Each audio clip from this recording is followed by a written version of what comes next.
Talk. I'm Mark Tullis. This is my partner Kirsten Coleman. Hello. We are Cawffee Cup Productions, and you may notice the intro to our podcast sounds a little different today. Absolutely. It is the one and only Dave Hiltebrand playing guitar for us right now. I know. He's in studio, so that's cool.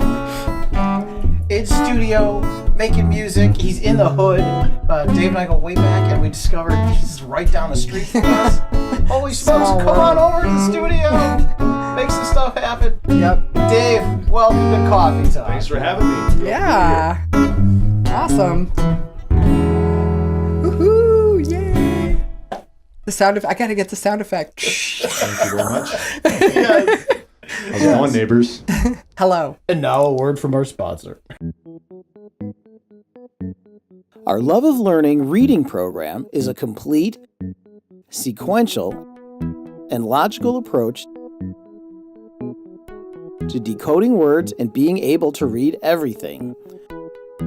With our methodology, we move the student from rhyming all the way through exceptions to the rules by imprinting relative recall with our proven methodology, using beautifully hand-drawn, full-color, illustrated cards. Each lesson is complete with evaluation tools to download from our website.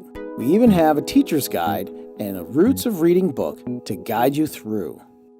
Visit our website today for more information and put your child on the path to reading. loveoflearningllc.com. Dave, so what have you been up to?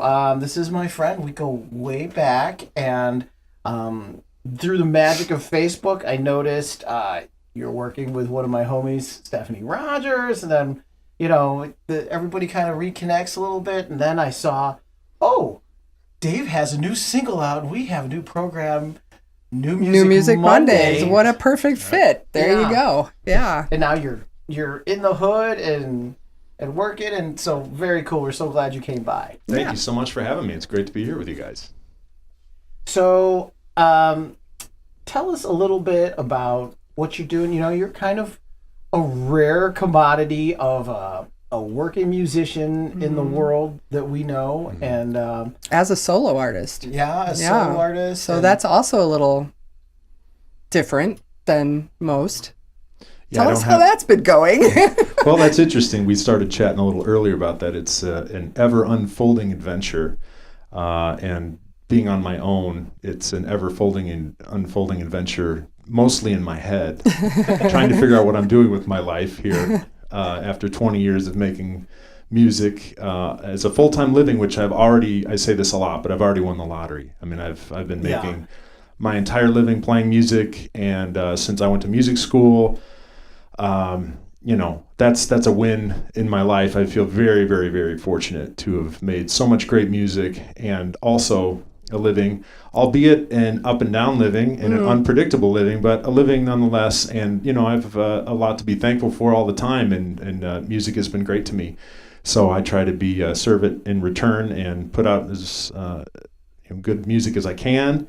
And that brings me to, I guess, where I am today, and just trying to release as much music that I've been working on for a long time, and have a little bit of a finishing problem. So I start a lot of great ideas, and I have an album's worth of material that's about 10 years old. And just now getting it out. So that's where I'm at right now. But you're getting it out, and that's important. That is the important thing. It's a whole different world of making, recording, mixing, mastering, releasing, distributing. All the things I learned coming up in my 20 years of playing have all gone out the window, and they've changed. And anything, I think there's a lot of, in any of the tech world we see, and television is completely different than it was just 5 years ago. In the music business, everyone knows that the music business changes drastically. Every new medium of recorded music changes everything.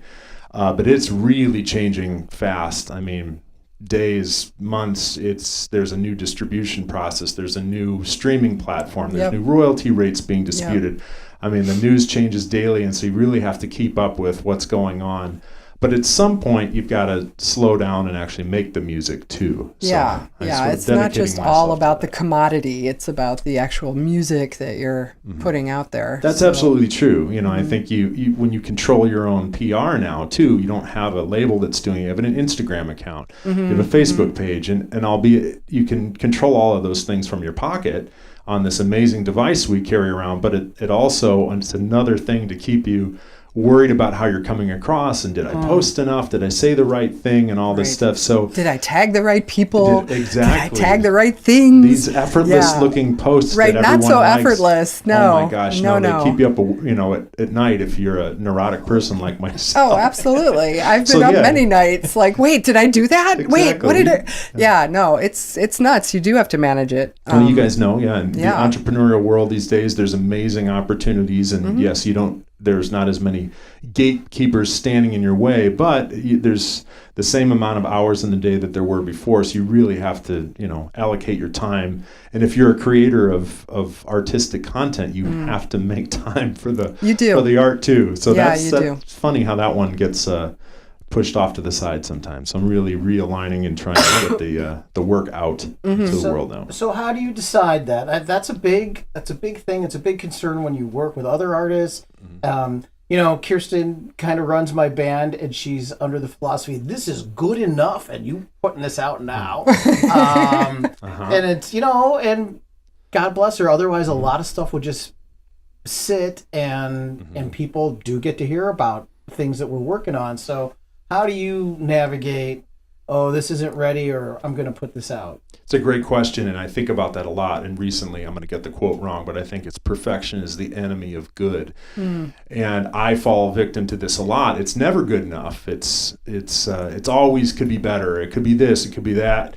But realistically, if it's only staying in your head or on your hard drive, no one gets to enjoy it. Right. And by the time you've toiled with and wrestled with this artistic work that was so special when it first came out, the more and more you work with it, it becomes, a different thing. Yeah, and you start criticizing yourself. Your ears get, it's hard. Even the single I just released, I've listened to it so much, I've lost my bias, and I have to rely on people like, no, it's good. It is good. I heard it the other day. I love this. It. Well, thank you. And I do. It's just funny how we can be our own worst enemies, and I think I'm of the mindset now of trying to really put that side of me aside and remember. I think another good quote I heard was "ship then fix." Think of there you go. Products like get it out, and you can always think about Apple. They put a new piece of technology into the world before it's really ready. Then they fix the bugs. Then they send you an update, and then it's the best thing in the world. But we don't like that about them. Yeah. Well, but that's the way it goes. I mean, so what's good about the digital world is that if there is a mistake, or if there is a misspelling, or if there is a misstep somewhere, you can take it down immediately, fix it, and put it back up. That's true. So it's not like you're printing 100 million copies of something that's wrong. That's true. Which was back in the olden days a real problem. So some people had to change their name because of that. Absolutely. That's true. Absolutely. There are some advances that are good about it, and I certainly don't want to be on the technology bashing bandwagon, because it's incredible what we can do and the freedom we have to do it. There's amazing opportunities as a solo artist, as filmmakers, television we've seen at theater. Anyway, marketing. I mean, artists like myself, and albeit that the navigating the social media world can be a bit of a landmine filled area at times. It is amazing to get instant feedback from people across the world that send you just at the right time a little vote of confidence. Like, hey, I saw your thing, I heard your thing, man, that's awesome. That used to be very difficult. I think maybe it was fan mail. Right. A letter, about a week later. From someone. Well, thank you. I've never received fan mail. Well, I was saying hypothetically, I haven't either. So. But I heard about it. I used to see it in movies. Now, Dave, you said you've been working on some scoring and some advertising stuff, and that's keeping you busy? I wouldn't say it's not a huge chunk of my life. It's more intermittent, but I have an enormous love of film music, and a lot of the music I write and play is influenced by film music. But I have done some scoring work. I've done some work with a great cinematographer here in town, Josh Tello, And I've worked with various clients with him, from Nike to Big Ten Network. I recently scored a piece for the Lake Forest Open Lands 50th anniversary. And that was a beautiful piece because I got to write kind of my fingerstyle Americana music for some gorgeous nature photography. And an amazing organization up here that was directed by Marc Cohn, another wonderful talent in this area as well. So yeah, I've had some really great, fortunate experiences in the scoring world, and I love to do that work. And I'm gradually getting into I just scored a short film this last summer that should be kind of getting into the festival world. So I do those projects when they come up. It's not a daily thing, but I love film music, and outside of my profession, it's one of my greatest hobbies is going to the movies and loving movies, and a lot of that reason is because of the music. So. The music makes or breaks a lot of movies for sure. Indeed. Definitely. Yeah. And you've also really have had a wide range of what you've done with your music. You mentioned a meditation class that you're involved with. Yeah, this is sort of a new venture. Well, actually, in 2016, I put out an album called Yogatar, Volume 1, and that's a solo acoustic guitar record that's all improvised compositions, and it was done on a single nylon string guitar. I do a lot of looping performances, which for people who don't know what looping is, it's a pedal that enables you to record yourself in real time and overdub yourself. So basically having the sound of multiple people playing at the same time. And Dave is a team player. He just happens to be very good by himself. Well, I have had a lot of lives in this business, and I've played with bands, I've toured with bands, I've done Broadway shows. I love working with other musicians, and it's not that I've gone on my own to avoid the contact. I've become a total hermit. I still do collaborate with other people, but I do.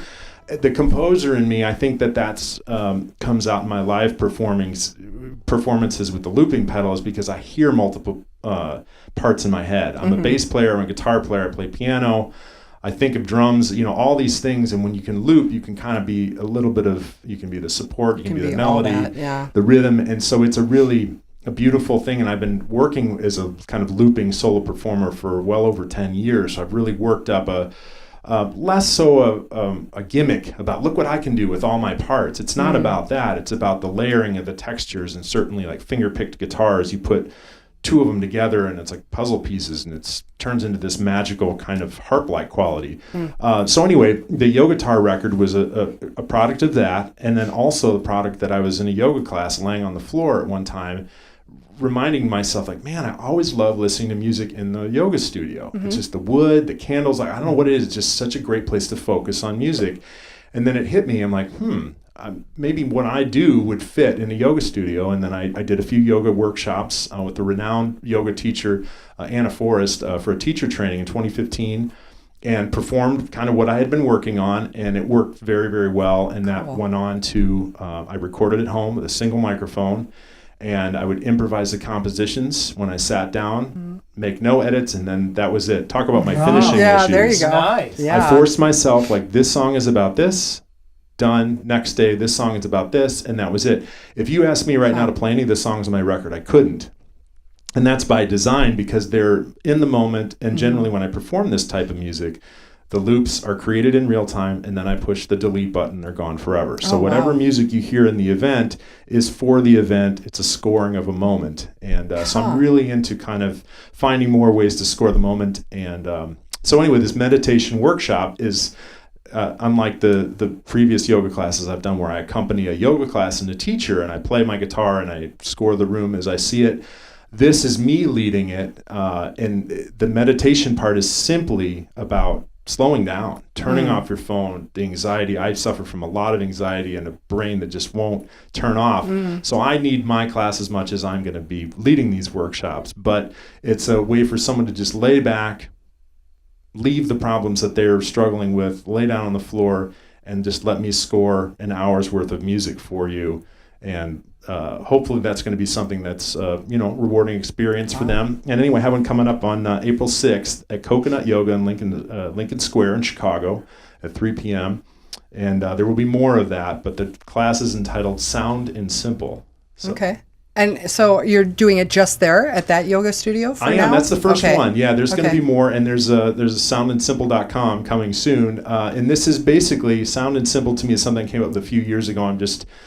It encompasses all of it I've been thinking about: music, movies, art, food, the things that happen in real time and in real life that you can share with other people. And it's simply, to me, Sound and Simple means the art of slowing down, which is more and more happens, and more technology and more distractions and more screens. It's becoming a precious commodity. It is just slowing down. Yeah. And just like, wow, right. This is, even to have this wonderful interview with human beings that's not over email. And we're sitting here with each other and human contact. It is nice. It is very nice. Yeah. We do have, now I hope this doesn't add to your anxiety, but you're plugged in right now. Would you like to just play a little in the moment, specifically? Wouldn't change a thing? Is that? No. Or just something for this interview? Yeah. Kind of what I would do if we were if we were meditating right now? If we're like our own interview couch yoga moment. And we'll just sit back away from the mics and just listen to a little guitar for minutes. We can do that, sure. Sure. This Absolutely. Is the whole point. No script, right? That's right. That's right. Let's just it's all on the fly.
That happened right here, Coffee Cup Productions. That was very cool. There's something very magical about a guitar and a man playing guitar or a woman playing guitar. I think that's really cool. Thank you. It's really, really awesome. Thanks. Yep. That was fun for me. Yeah. So as an instrumentalist, we got a little peek there at what your process is to make that in the moment guitar music, and now you said you're like releasing songs that you've been writing for years. Let's talk about that. Let's how does that song, from all those years ago make sense for you today, and how do you decide that this is the song I'm going to go with today? That's a great question, and like many things like that last piece of music, there was no plan. I've been sitting on the song that I just released, Wouldn't Change a Thing. I wrote it about 4 years ago, and I don't write a lot of lyrics and pop songs, but when I do, I take them seriously. They come quickly, and the lyrics and the story, it's whatever I'm going through at the time. I'm not a songwriter that sits every day and thinks about, I'm going to write a love song today. I know that that's an art of songwriting, that you write hundreds of songs. I know prolific songwriters who can write stories and really embody characters. I don't write like that. I'm in a place where I'll write something that I'm going through and it just comes out in a song, and I have it. So this song came out, and it was something I was really proud of, and I've performed it a lot as a solo, piece. And then a good friend of mine this past fall, as I'm in, this mode of releasing more music, I really was focused on acoustic guitar, instrumental music. And so I kind of put my pop songs and my lyric songs kind of on hold. And a friend of mine said that he had just worked with a producer who produced Marc Cohn's Walking in Memphis, which just happens to be one of my favorite songs of all time. Yeah. I love that song. Great song, yep. Yeah, it's a great one. So I was like, wow, you did? And he said, yeah, he's a really cool guy, and he's a yogi, and he plays piano. He's like, told me about this really cool guy, and he said, I think you guys would hit it off. A little bit, yeah. And I sent him one of my tunes that I was working on, and he's like, oh, man, this is cool. So I went to the guy's website, looked at his discography, and saw that he had produced not only that record, but The Rainy Season, the other record, two of my favorite sounding records. Marc Cohn, he produced Steve Winwood, Jonathan Brooke, and I was like freaking out that I could send this guy an email and just say nothing other than, hey, you don't know me, our friend introduced us, but I just got to say thank you for the amazing music you were responsible for. This is 20 years ago that I was listening to his albums in headphones and really admiring, not knowing who he was anyway. Ben Wisch is his name. I wrote him a deranged email and said, hey, I have no reason to reach out other than, thank you for this music. Here's my story in a few paragraphs. And that I had made this yoga guitar record that was similar to kind of a solo piano records he had made, and he was a yogi. I had nothing other than an urge that said, you should reach out to this guy. Well, after he responded very kindly to me, I decided to send him a demo of that song, just an iPhone recording from years ago. And I said, this guy doesn't know me at all. I'm going to send him this song and just see what he thinks. And if has any interest in it, I sent it to him. He sent a very nice response. And then I said, you know what, screw it. I'm just going to ask him, would you be interested in producing this? Like, what would that mean? Sent me a line item budget. What does it take for a Grammy-winning producer, engineer to put, to do my song to work with. And so we put the plan together and I signed off on it and said, let's do it. So I flew out there in January of this current year and recorded in his home studio. I played all the instruments, and then he hired Joe Bonadio, who is the percussionist who tours with Marc Cohn. Right. So a guy who works with Marc Cohn, he played on Sting's last record. It was really great to have him playing just a really amazing organic set of percussion. So all that being said, all that happened from just a chance Facebook message. That's cool. Yeah. My friend had seen me playing and said, hey, it looks like you're in a really creative space. And this is a guy, it's not a close friend of mine. We've known each other for 10 years. I haven't seen him in 10 years. And he was the guy who said, just from seeing one of my, you think those little videos you post don't mean anything, but I just posted some guitar video and it was enough for him to reach out and start our contact again. So the power of social, it's pretty huge. It's not all bad. We can talk about the things that you have to wrestle with, but it's pretty incredible that from just sending an iPhone a song I recorded on my phone, song I wrote, a Facebook message turned into an email to a guy that produced music that meant something to me 20 years ago. Right. And then I was in his living room a few months later, and now here I am in this studio with you guys because of that song. Talking about the song, Facebook. There you go. So here's the world we live in that's really pretty incredible. And Mark, for us to come back in our orbits this many years later is pretty funny. So, you have to really admire the world for what it is right now. So. Yes, we're a long way from the Miss Illinois pageant. Blast from the past. That's not on too many people's resume, by the way. It's not. That's right. Yeah. Do you want to qualify that? People are going to be like, what? What were they in that pageant for? Well, your brother and Scott were producing the Miss Illinois pageant, and they brought me in to do the video aspect, the magnification and the interviews. Somewhere in my storage locker, I have the truth about Erica Harrell's I know. interview. We wanted to look for that. We were like, we got to find that because the interview's in there somewhere. Because I don't remember her saying anything weird like, what they put out about Erica Harrell on that. But it is the Miss Illinois pageant. It was a long time ago. But it was a cool experience of, I gained a lot of respect for what that was. And these were young. Look, now you have Erica Harrell, right? Running for office. So attorney, you got involved in that through Dave's brother, or through And Dave, how were you involved in that? I was. I think we did 9 years of it. My brother and his partner Scott, Dave, produced it, directed this show, and worked on it. And so it was a chance for us to collaborate with some of our artistic friends. I did the music for it and pressed play on the music for the talent competition, which was sounds easy, but was nerve-wracking because at those times it was pushing play on a CD player and hoping that it worked. Yeah, so my early audiovisual career was at the desk back there. And these young women worked for years to get to this moment. Right, oh my gosh, and I was trembling like, no pressure. But anyway, it was an incredibly rewarding experience to see the world of. Yes, like Mark said Pageants, too. You could easily write this off as like schlock, and it's a beauty pageant. Not true at all. I mean, we saw a couple of Miss Americas come through, and just incredible women that, the scholarship part of this was really an important thing. Mm-hmm. Granted, some of it's a little dated, cheesy. Maybe they need the swimsuit stuff, and this was let's not make it more than what it was too. It's needed to evolve like many things do. Oh well, Mark has tried to make it more than what it was for me.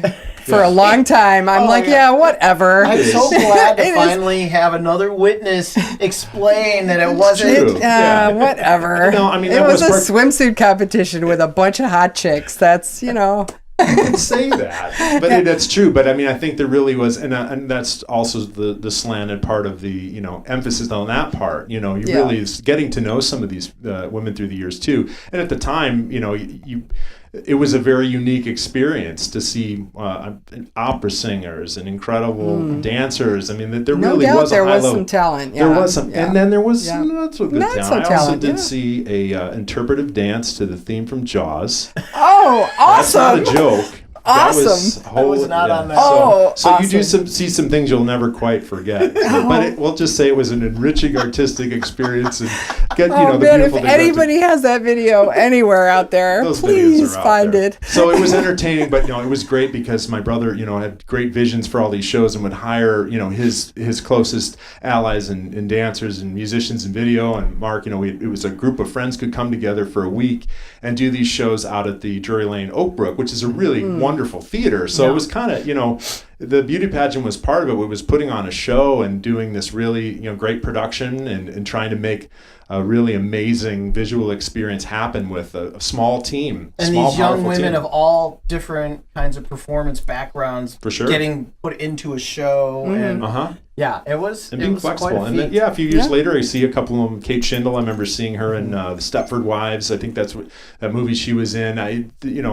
Gone on to being Broadway stars, and these are people in public office. People running for a government office. I mean, there's amazing things that you see in these young talented women. We were part of some of that, so it was cool to be a part of it. And I'm glad to see it's also evolving, changing. Yes, it's about time. Yes, evolution is necessary in a lot of fronts these days. So. No doubt, no doubt.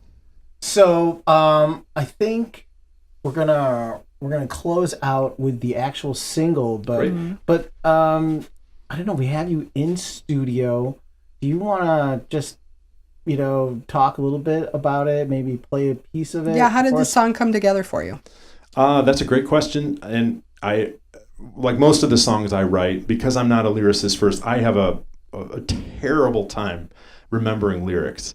I've been singing songs for years, and I don't own an iPad, so I call it my analog iPad, but it's a little black notebook that I take to all my gigs, and I have to prop it on my music stand. Chicken scratch handwriting, but I have such a terrible time remembering lyrics because my mind is so focused on harmony and melody and sounds and all that sort of stuff. Words don't come to me quickly, but I know when I write a song and the words stick with me right away that I need to respect it and it comes from a place. So this one came from the guitar first.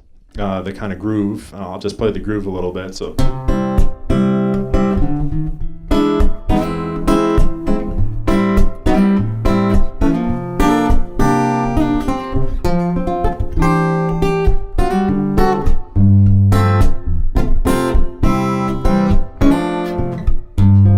So it's that kind of a thing. Yeah. It's nothing earth-shattering. These are chords we've heard together and different. There's kind of a familiar, easygoing thing about it. But that's where it really came from. There are a lot of chords in this song. It's kind of I play a lot of chord voicings, and I love dense chords, but I also like, kind of inspired by Brazilian music, I like songs with a lot of chords that sound simple. Mm-hmm. So I'm hoping that even in the bridge, there's a lot of movement there too. That's a handful of chords, but I want it to sound When I met you, Dave, you were playing 5-string and 6-string bass. That's right. Doing a lot of chord voicings. It was a very, very unique bass style. I was a frustrated guitar player living in a bass player's body. And I finally gave up the 6-string bass because I'm like, you know what, stop playing chords on the bass and just play guitar. And a good friend of mine who I played Brazilian music with and was learning all those great voicings, he said, you know what, leave the bass at home and just play guitar. I credit him, my friend Sergio Pires, for inspiring me to really focus on the guitar more. And I still love the bass. I mean, I studied it in college. It's still one of my very favorite instruments.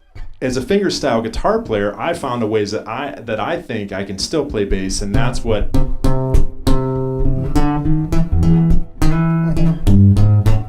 Yeah. I mean, I'd play that on the bass guitar, and that would sound cool. So with this style of playing.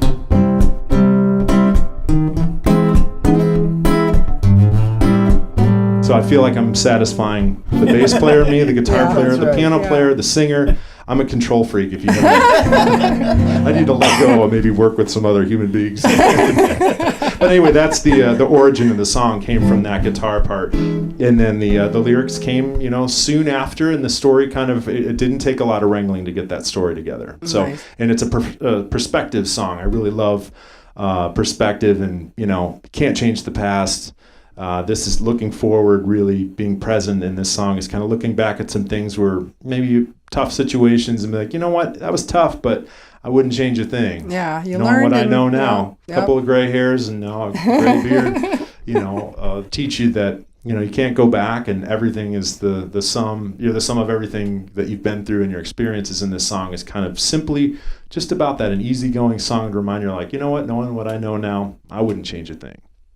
All right, so before we go to the song, tell us how people can find the song, right? Get the song, how to find you, where you Absolutely. are. Yeah. Well, you can find me at davehiltebrand.com. Can you spell that, please? I can. It's DAVEHILTEBRAND.com.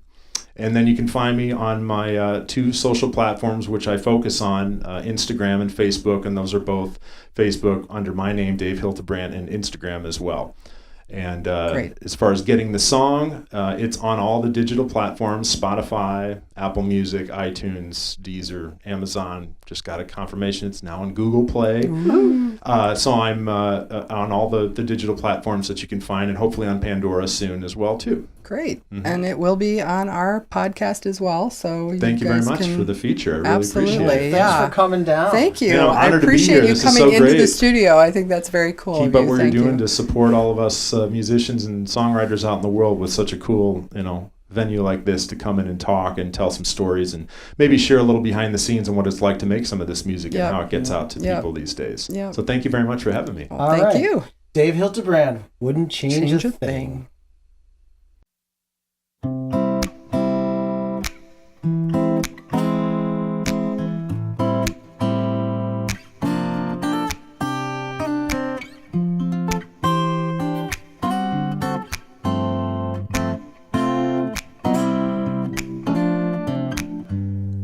I should have turned and walked away. That first day I saw her would have saved me the heartache and pain. But knowing what I know now, I wouldn't change a thing,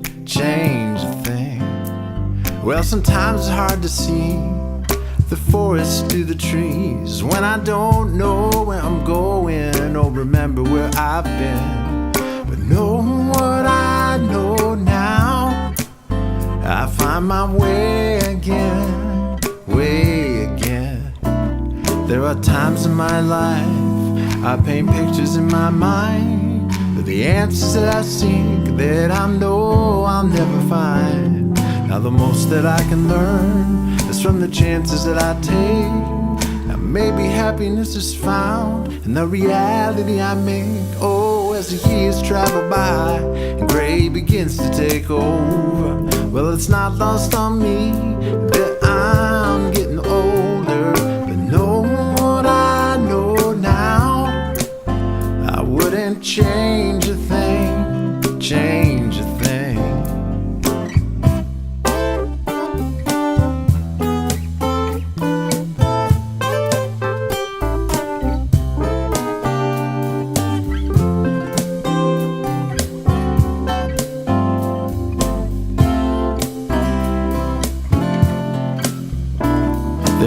times in my life, I paint pictures in my mind for the answers that I seek that I know I'll never find. Now the most that I can learn is from the chances that I take. Now maybe happiness is found in the reality I make.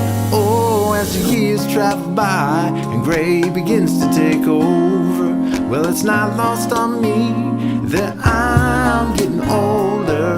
But know what I know now, I wouldn't change a thing, change a thing. Know what I know now, I wouldn't change a thing, change a thing.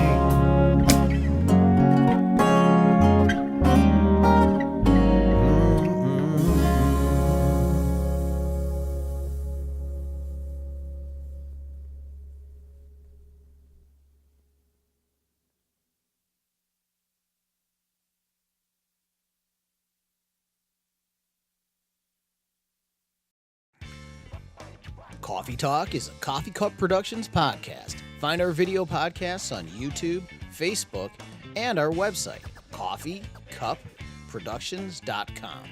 Audio podcasts can be downloaded from Stitcher, iTunes, Google Play Music, and Spotify. Search for Cawffee Talk, CAWFFEETAWK, Cawffee Talk.